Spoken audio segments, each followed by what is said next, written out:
Welcome back, everybody, to SJG Perspective. This is a Tuesday night stream. So I was listening to Anomaly, and I did not know about this little deal.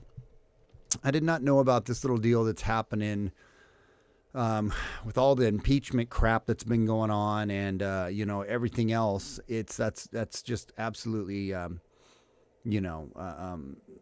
just taking over the news cycles. That's all anybody's ever talking about. Crash female. American Joe says, I got to start out with this here. I think it's a joke. As an airplane is about to crash, a female passenger jumps up frantically and announces, "If I'm going to die, I want to die feeling like a woman." She removes all her clothing and asks, "Is there someone on this plane who is man enough to make me feel like a woman?" A man stands up, removes his shirt, and says, "Here, iron this." Oh, that's funny, man. That's kind of the old my old go-to joke on this stuff is, why did the housewife cross the road? That is not the point. Why was she out of the kitchen, and where did she get the shoes? Anyway, just a little misogynistic humor to throw around here. Okay.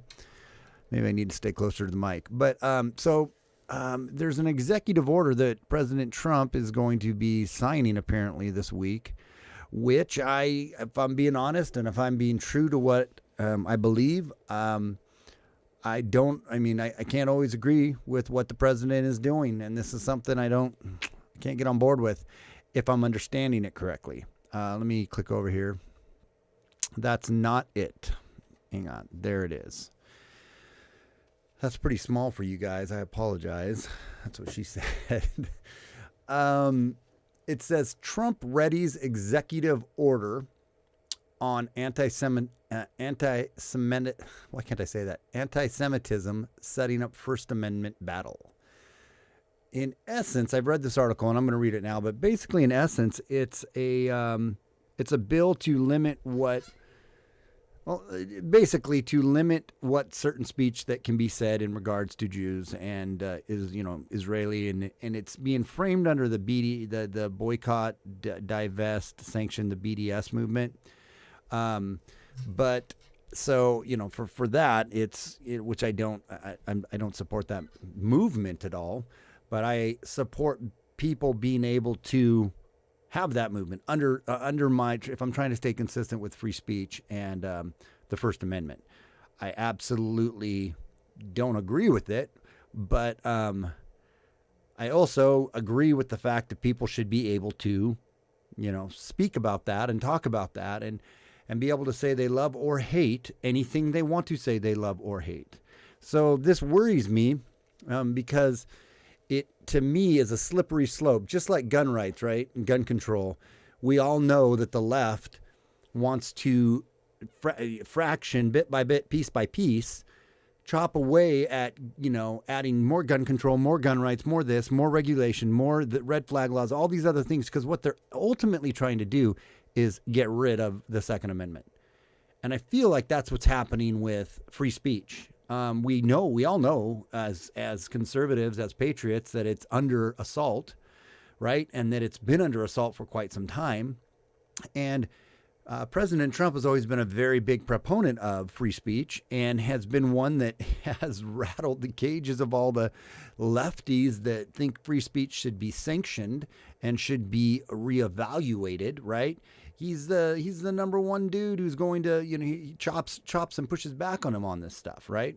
He's just an absolute, troll when it comes to these people and just riles them up, which I love about him. We all love about him, right?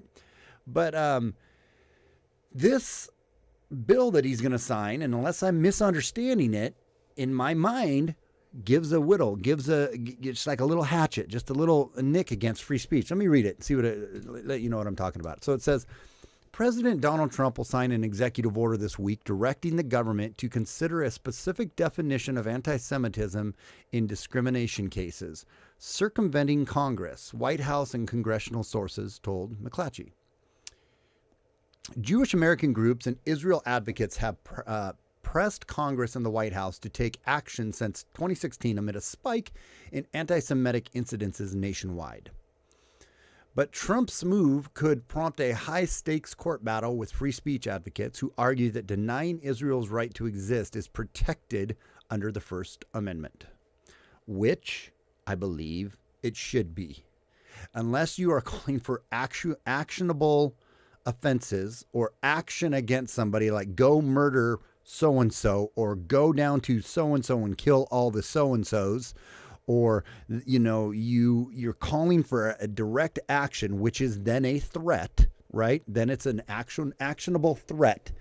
Short of that, we should be able to have the open volley of ideas and let the best ones win the day. We're going to read another article on why Americans need hate speech laws by some crazy ass lefty. And I'm going to point out some flaws in that argument and how they're very simple fixes, right? It's a very simple fix. But anyways, continuing to read this. This bothers me. It bothers me. Jewish American groups, I said that already. But Trump's move I said that already too. Executive action is likely to please the president's allies in the Israel advocacy community, and entering the heat of the 2020 presidential race, provide his campaign with a counterpoint to continued criticism that Trump himself has fueled anti-Semitism. So it's going to please these Israel advocacies, and it's also a move that is going to help him in a position to say, see, I'm not anti-Semitic, which we all know he's not anti-Semitic. He gets hit with that, but he's really not anti-Semitic. He's not a Nazi. He's not a white supremacist, which he gets nailed with all the time. But maybe in his mind, he thinks this is going to help his cause because he is actually putting in laws that are going to protect what you can say about Israel or about Jews, right? Which is, quite frankly, scary. It's scary when it comes to the First Amendment and the right for people to say what they want to say. The order will direct the Justice Department and the Education Department to use the International Holocaust Remembrance Alliance definition and its adjoining examples, which state that efforts to demonize, delegitimize, or apply double standards to Israel are anti-Semitic in discrimination cases brought forth under the Title 5 of the Civil Rights Act. I think that's 5. It's 1, 2, 3, 4, 5. Yeah, 5. While Trump's order has been in the works for months, its rollout coincides with 2 Hanukkah receptions on Wednesday at the White House, gathering Republican Jewish supporters of Israel policy. The IHRA framework has been recognized by the State Department, Israel, France, Germany, and several other European governments, but it is not without controversy. I really don't care what the IHRA framework has been, who that's been, if it's been, it says it's been recognized by the State Department, Israel, France, Germany, and other European governments. I really don't care about other governments, especially European governments, and what they have said is okay, or what they have said is, what they abide by, because they don't have free speech anymore. Europe really doesn't have unabated free speech. America is the last bastion on earth that has unabated free speech, and we're losing it. And for whatever reason, whatever side you sit on, and however much we support the president and his, the majority of what he's trying to do, this is something that isn't good, and we should wake up and smell the coffee that this is not a good thing to be doing. Just my opinion thus far. Losing some people here. In the United States, the American Civil Liberties Union has opposed its usage under the Civil Rights Act on constitutional grounds, and oversees a debate within the British Labour Party over whether to adopt definition with all of its examples has embroiled its leaders, Jeremy Corbyn, in scandal ahead of Thursday's parliamentary election there. Trump's executive order crafted by, and here's somebody it's crafted by, which is not good, Jared Kushner, right? Because Jared Kushner is he's definitely leaning left. He's not really I'm not saying he isn't a patriot, but I'm going to, but I am going to say he definitely leans left, right? And I don't think he is the best person to be in President Trump's ear. But he is, because he's his brother-in-law. The president's senior advisor and son-in-law, not brother-in-law, son-in-law, I apologize, and his longtime aide, Avi Berkowitz, adopts the language of a stymied bill sponsored by the Republicans and Democrats in both houses of Congress. The legislation, titled the Anti-Semitism Awareness Act, would also require the Education Department to consider the IHRA definition under Title V, a provision of the law that prohibits the flow of federal dollars to programs and organizations found to discriminate on the basis of race, color, or national origin. While the bill was initially drafted by lawmakers from both parties, Republicans introduced it on their own this year after Democrats requested a pause to consider alternative legislative options. Options. One Democratic author of the House legislation, Ted Deutsch of Florida, now wants the bill broadened beyond its narrow focus of the Education Department. See? He already wants the bill broadened. You don't think it continues to get broadened? You're fooling yourself. He says he wants the bill to get broadened behind its narrow focus on the education bill, which began applying the IHRA definition in civil rights cases last year in favor of whole of government approach that directs all federal agencies to adopt the framework.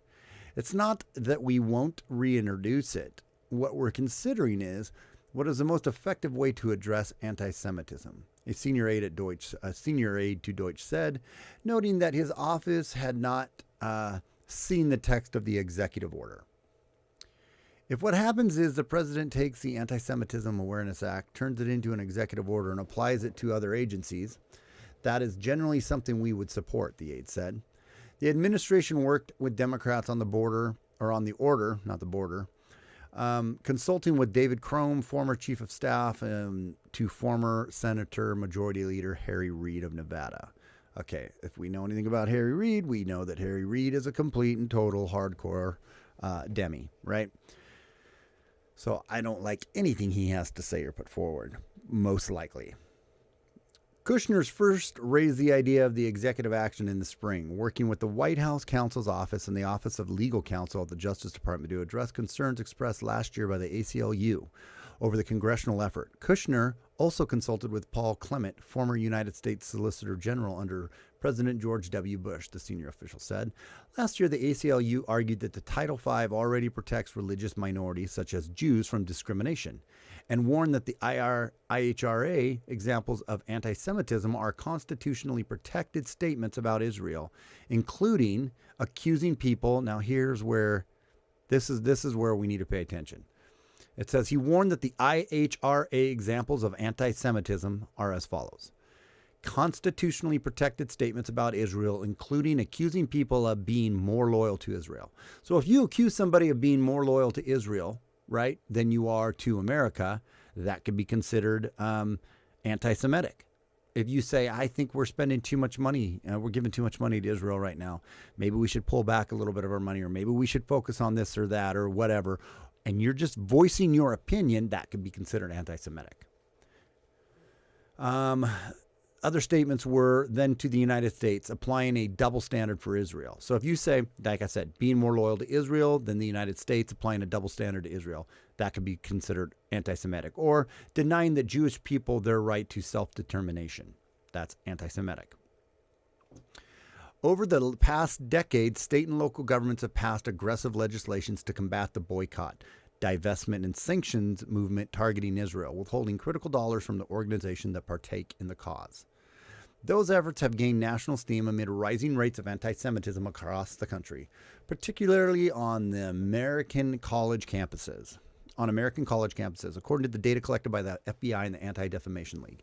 The administration action on Wednesday will work on the heels of yet another controversy over Trump's rhetoric towards Jews, after he told an Israeli American group in Florida this weekend that he expects attendees to vote for him in 2020 in order to protect their wealth.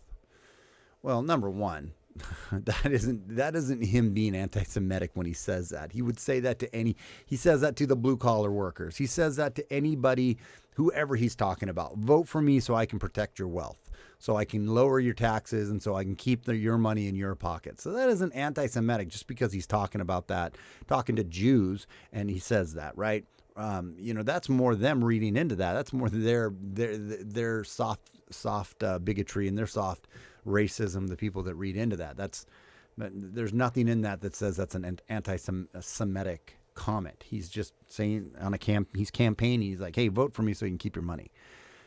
So, that's neither here nor there. But this point that he would sign anything into law, right? Signing anything into law to limit free speech bothers me. Trump to sign an order aimed at combating anti-Semitism on campus. Different article, basically the same thing. I'm going to read this one real quick too. President Trump is expected to sign an executive order this week, which would empower the Department of Education to withhold funding from any college or education program that fails to take action the administration deems sufficient to tackle anti-Semitism on campus. The New York Times reported. If it goes into effect, the order would allow a government agency the ability to interpret Jewish identity as race or national identity, not just religious affiliation. As the Times noted, the Education Department under the Civil Rights Act of 1964 has the authority to withhold funding from colleges that discriminate on the grounds of race, color, or national origin, but not on the basis of religion. The order, news of which has sparked backlash on social media Tuesday, would have the effect of embracing an argument that Jews are a people or a race with a collective national origin in the Middle East, like Italian Americans, Polish Americans, the Times reported. Critics of the bill expressed concerns that the order being potentially too broad and that one could encroach on free speech and silence opposition to Israel policies towards Palestinians. Okay, you maybe could take it that way. But I'm worried about it on anybody that you say anything about questioning what we're, questioning maybe how much money we are giving Israel, or questioning anything that hey, this person who happens to be Jewish, what they're doing. Susan Wojcicki, for instance, she's Jewish, right? So she's killing off all of these YouTubers and silencing people on YouTube, right? What's to say that this law eventually, maybe not in its exact form right now, but isn't going down the road to saying that any resistance or any pushback you have against Susan Wojcicki, who's Jewish, is now considered anti-Semitic. As soon as you crack open this door, it goes in a bad direction. That's the point of what I'm trying to say. I'm trying to say that I don't think we should be cracking open any kind of doors when it comes to anything to do with messing with our First Amendment, right? I feel like this is worrisome because we have got to be vigilant to keep our First Amendment uninfringed, right? Uninfringed. Hate speech is just not a thing. There's not a thing. We have speech. We have speech that can be hateful and speech that can be loving and everything in between. And when we start picking winners and picking losers and saying what can be said and what can't be said, it is a dangerous place because hate and hate speech is very subjective. It's going to be a very subjective thing. What's hate to one person will not be hate to another person. I think it's very clear where we draw the line. We draw the line as where the line has already. We keep the line firmly drawn, maybe, or we keep the line clearly laid out.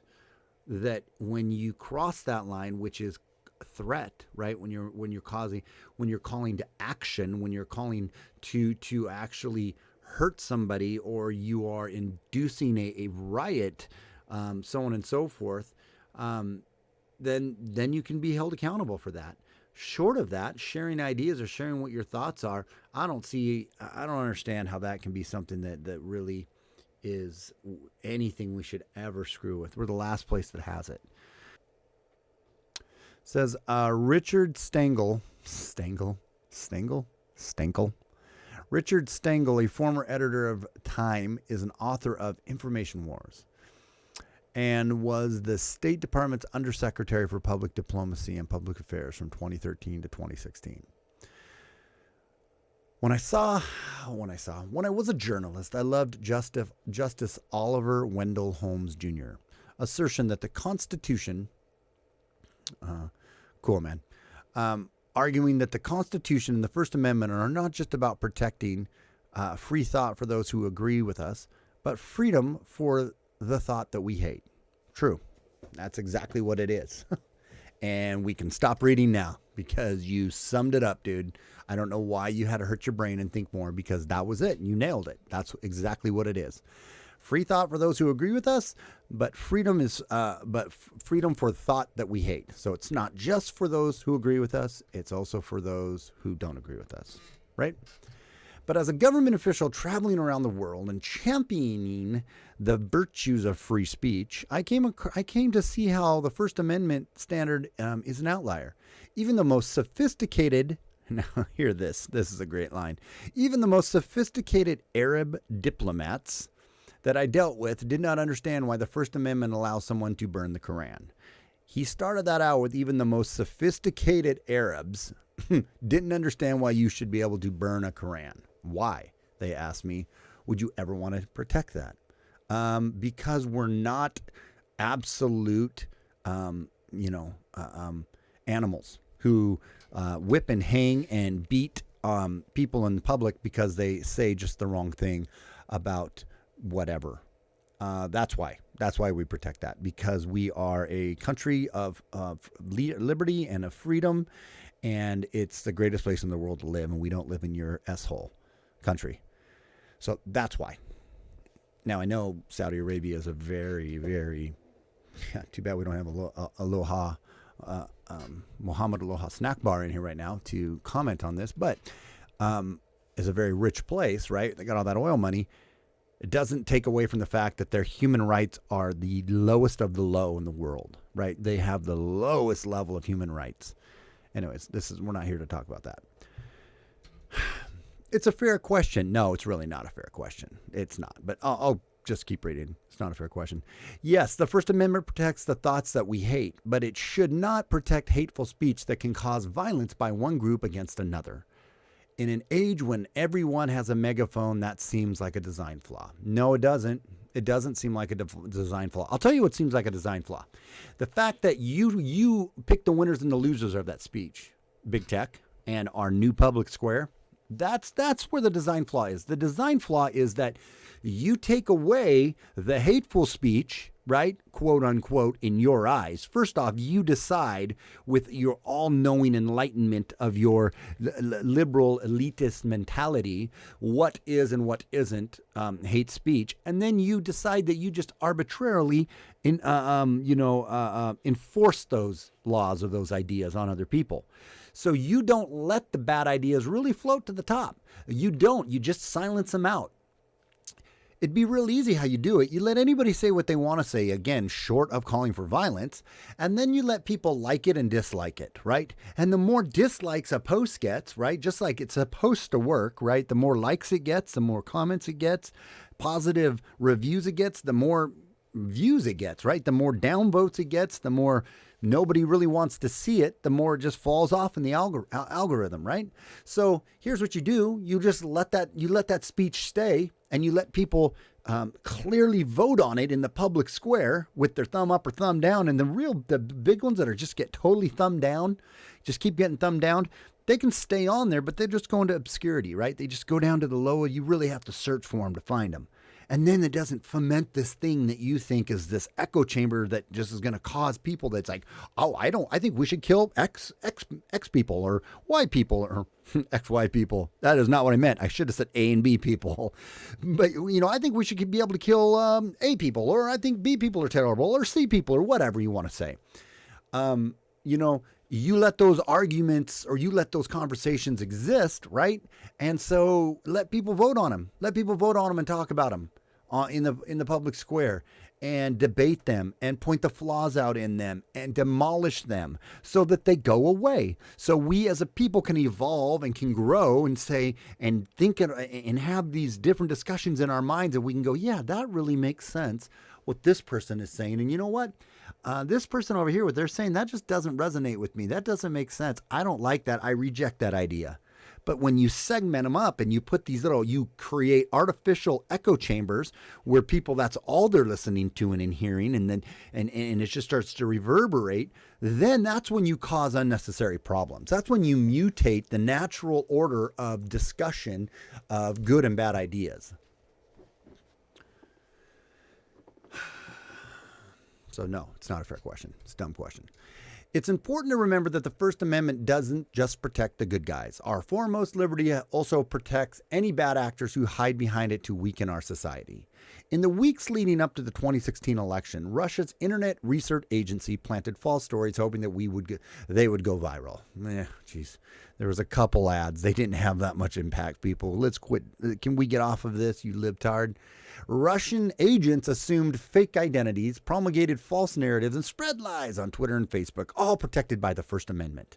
Okay, well, you should be able to just protect what someone's going to say, and then you have fact checkers. And then when you have all this information out there and you're not picking the winners and the losers and falsely, like I just went on this whole rant about, those lies quickly get pointed out as lies and people reject them. It's when you put them into these echo chambers and when you isolate people and when you push down and you try to artificially manipulate what people are hearing and seeing, that's where the lies can live. When you just out them and everybody has a free voice to shout up or shout down something, it quickly gets understood what is truth and what isn't. Okay, the Russians understood that the free press and its reflex towards balance and fairness would enable what? The Russians understood that our free press and its reflex towards balance and fairness would enable Moscow to slip its destructive ideas into our media ecosystem. No, what they probably understood is that this is kind of stepping away a little bit from the free speech side of things. This has more to do with fake news and fake pushing of stories more than anything, right? And for this guy to say that they understood our balanced and fair news cycles or whatever, that's hilarious, man, because we don't really have that.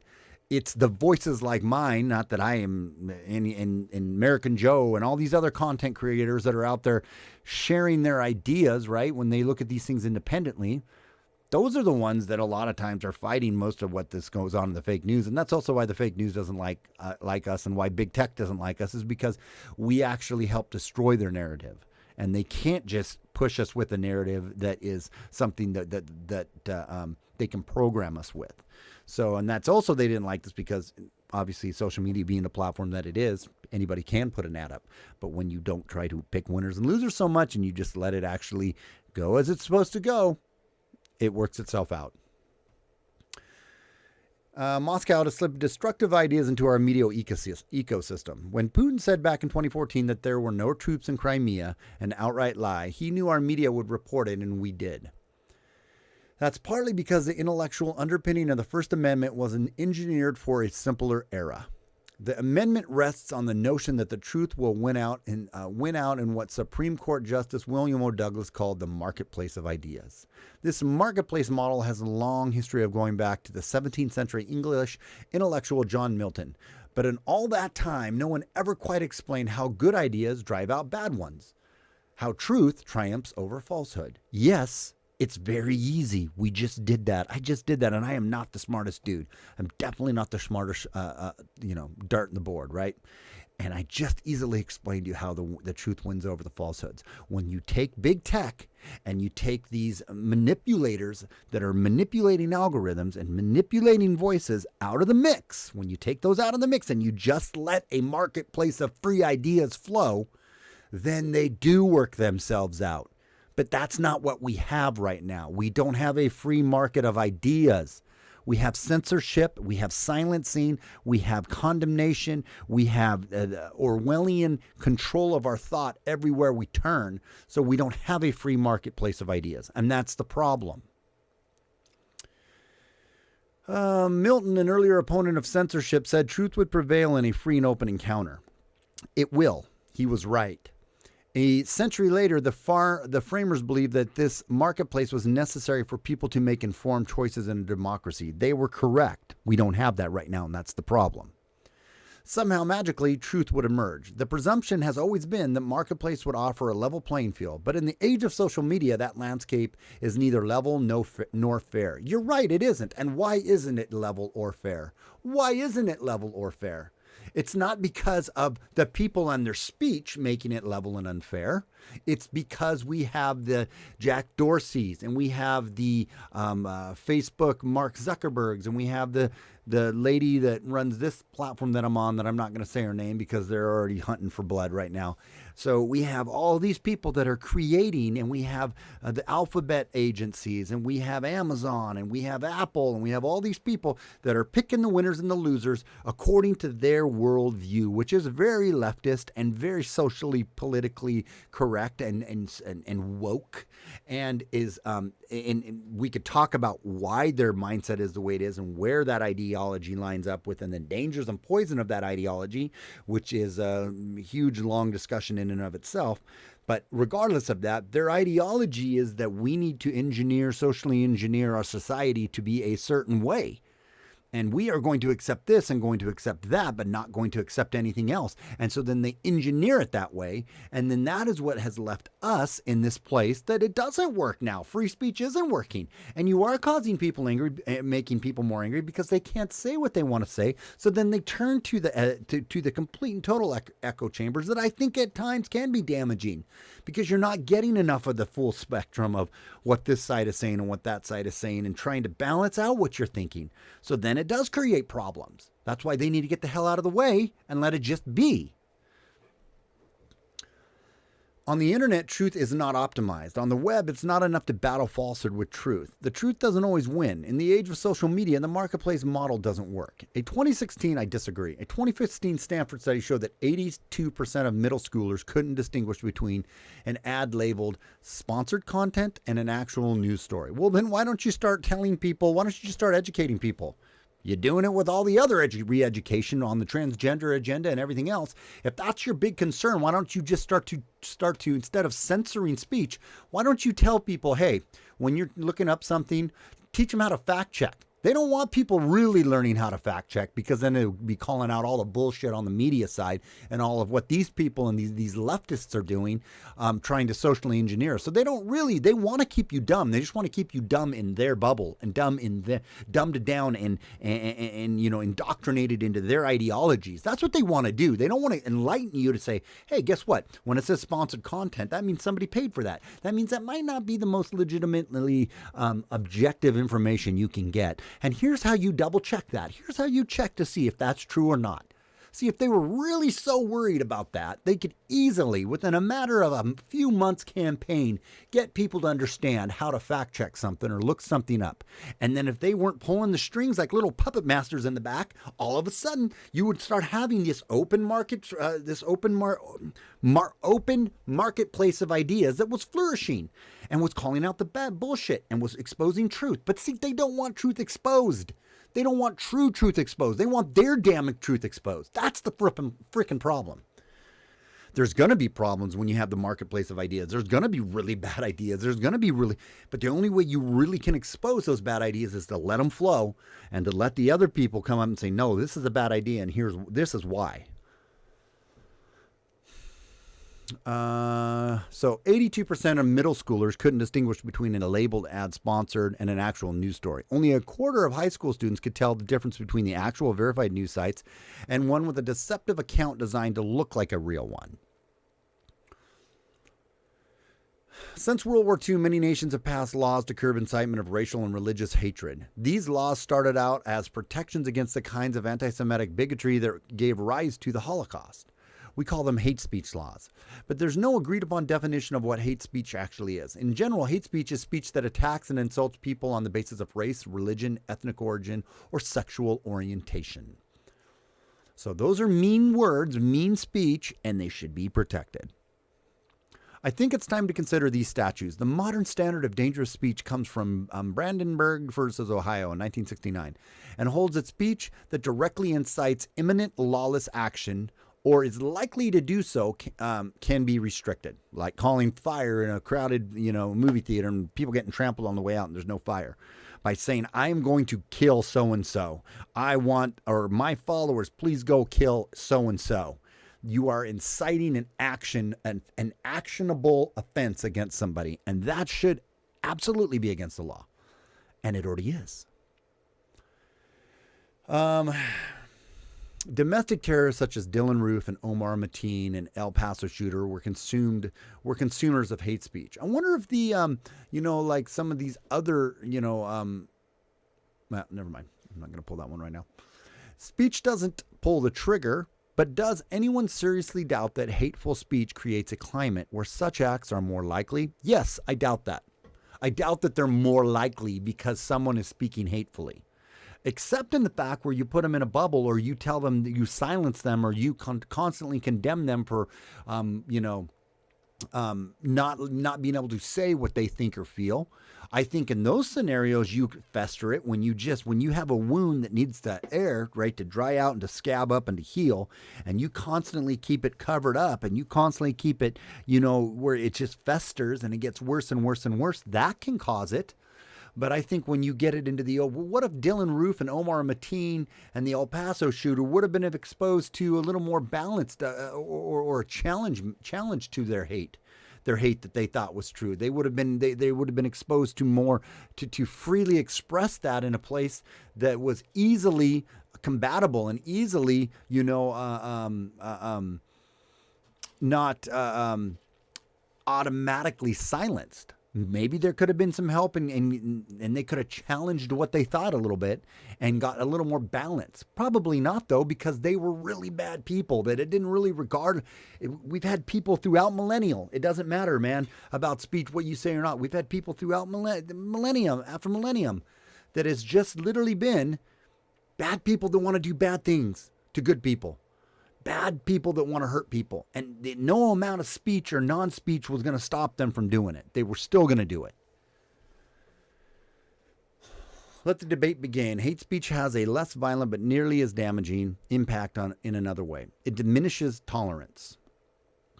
I love how they throw around tolerance. The most intolerant people out there say it diminishes tolerance. Why don't people that hate this kind of speech and silence it be tolerant to them saying it and sharing it? Right?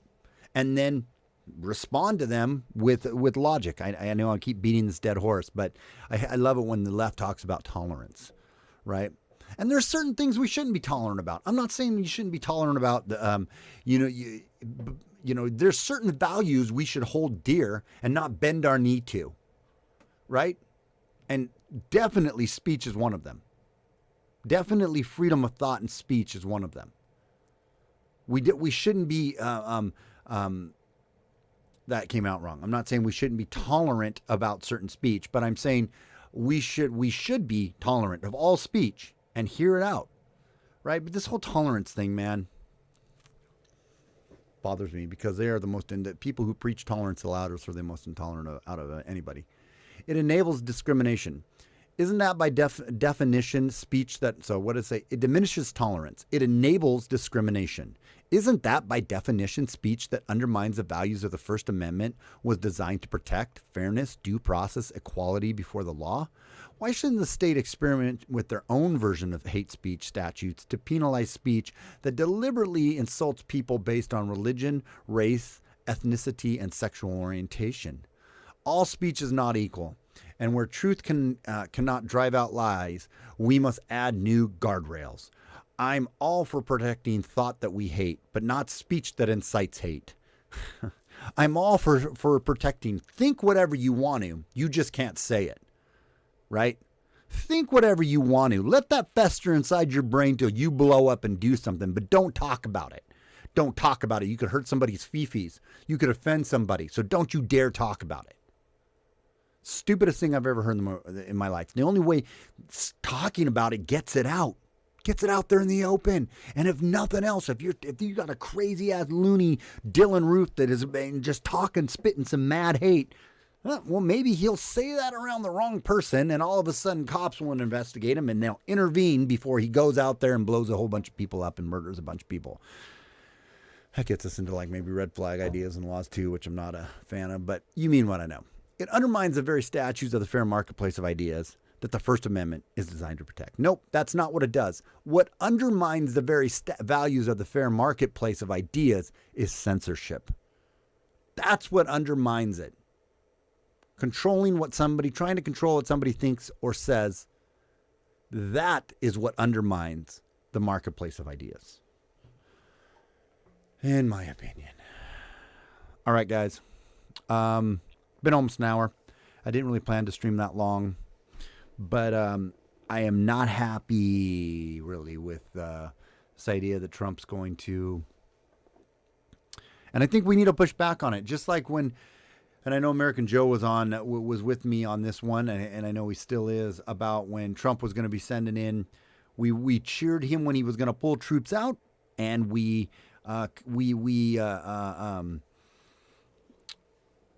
our platform and with our videos, we corrected him or reproved him or reprieved him, or what's the word we rebuffed him. Maybe that's the word I'm looking for. We rebuffed and pushed back when he was going to send a bunch of troops into Venezuela, right? Or when he wanted to increase troops in different parts of the world, or was posturing for war. We were like, whoa, I support you, Trump. I support you, President. But you know what? This we don't support. I'm not for this, in regards to war, right? Pushing the war, the war mantra. Again, I support our president. I think there's so many things he's doing right. I think so many things, everyone has been against him and has not given him a fair shake. Not everyone. Many people have not given him a fair shake. But, sorry, I should get out of this view.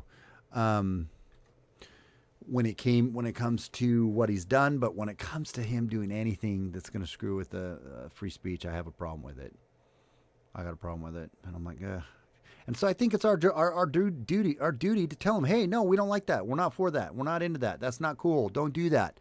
He listened on some of these other ones. He heard his constituents, right? He heard the people that support him and his supporters pushing back on him, and we made a change, right? He's us raising our voice to him. He listens. So I think we need to raise our voice and say, don't do this. Don't sign this executive order. This is not okay. This is not a good idea. I get it. Anti-Semitism, is bad. I get it. These are bad things, but this is not the way to do it. So don't do this. Anyways, thanks, guys. The few of you that hung out, man. It's kind of a little bit low energy, but I appreciate it. And don't forget to subscribe and follow me on like on DLive and on Parler and on BitChute. And I hope we stay connected and YouTube doesn't pull the plug, but I feel like they will. I feel like it's coming, But, okay, I think that's about it. So until next time, it is SJG Perspective without fear or animus. Here is, before I go, I always say that and I lie. Here is my Parler page right here. Parler's good, guys. If you don't have Parler, go get Parler. It's like Twitter, but it's for conservatives. It's better than Gab. I think I like it better than Gab. So if you don't have Parler, go and get Parler. It's you can get the app on your phone, and it works well. It's not clunky. It works real well. Yeah, come follow me over there, SJG Perspective, at SJG Perspective on Parler. So, okay, that's about it. So, until next time, it's SJG Perspective without fear or animus. Thank you guys for hanging out, and we will talk to you very soon. Have a great night. Talk to you later. Bye.